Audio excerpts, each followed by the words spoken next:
September 11th, 2001, a day we will never forget.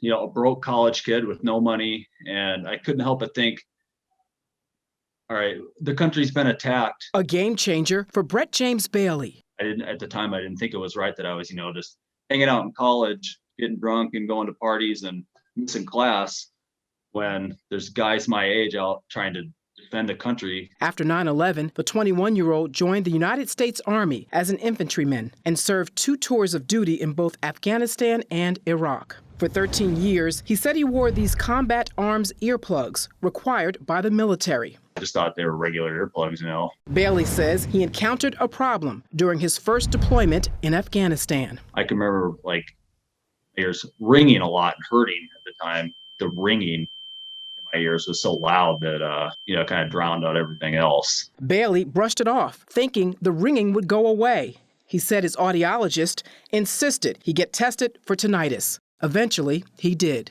They told me was that, I had the hearing of like a 60-year-old man or something, when I was 30. Experts say tinnitus is a ringing or buzzing noise in one or both ears that may be constant or come and go. It's often associated with hearing loss. But did you ever expect that you would deal with an injury like this? Honestly, no. I figured if you wear the earplugs, that it shouldn't be an issue. I've kind of come to terms with the fact that I'm going to, at some point, probably have to have a hearing aid. Bailey is among the more than 200,000 veterans involved in a multi-district litigation suit filed against 3M and Aero Technologies, LLC. Aero invented the combat arms earplugs and was bought by 3M in 2008. According to the lawsuit, the 2-sided earplugs are faulty, causing health issues such as hearing loss and tinnitus. Court records describe the way the product was designed. The dark side protects users from continuous noise, and the yellow side blocks the sound of military gunfire while still allowing someone to hear verbal commands. Plaintiffs claim the earplugs became defective when the Army requested a shortened version. They believe 3M falsified test results and misrepresented their performance to qualify for a multi-million-dollar yearly government contract. In an emailed response to Investigate TV, attorneys for 3M and Aero Technologies denied liability, saying it worked with the military to design, develop, and test the earplugs, even working with the military audiologist, and that the product met all the rigorous specifications requested. The company went on to say the length of the earplug does not, as claimed by plaintiffs, make the earplug defectively designed. The United States Department of Defense declined comment for this story, citing the pending court case. The design of the actual earplug is what the problem was. Robert Trainer, a forensic audiologist, is a potential witness hired for the veterans in one of the cases against 3M. He believes the design was flawed, but says hearing loss in the military goes beyond these cases. Data collected by the VA shows as many as 52% of combat soldiers have moderately severe hearing loss or worse, mostly due to loud sounds associated with combat.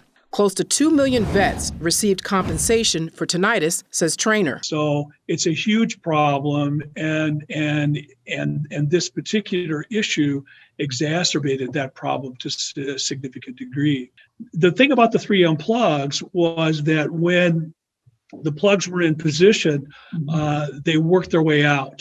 And because of that, the ear was still exposed to those muzzle blasts.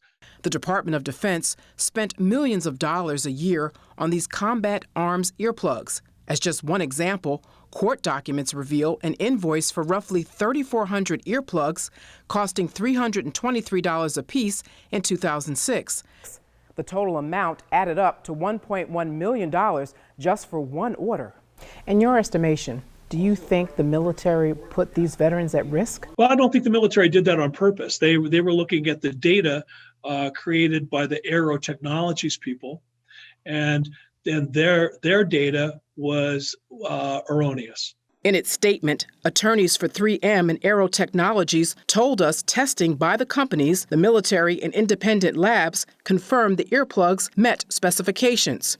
Hearing that other veterans are taking a stand on this issue means a lot to Brett James Bailey. I think it probably gives credence to our claim that it didn't work, because it's that many people, something must have been off.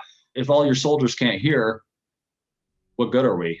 Now, hearing loss in the military is a broader issue than earplugs and this case. In fact, audiology researchers at the VA says it spends over $1 billion in compensation yearly to treat hearing loss in veterans. And in 2010, 1 in every 5 hearing aids sold in the U.S. was bought by the VA. For Investigate TV, I'm Sandra Jones.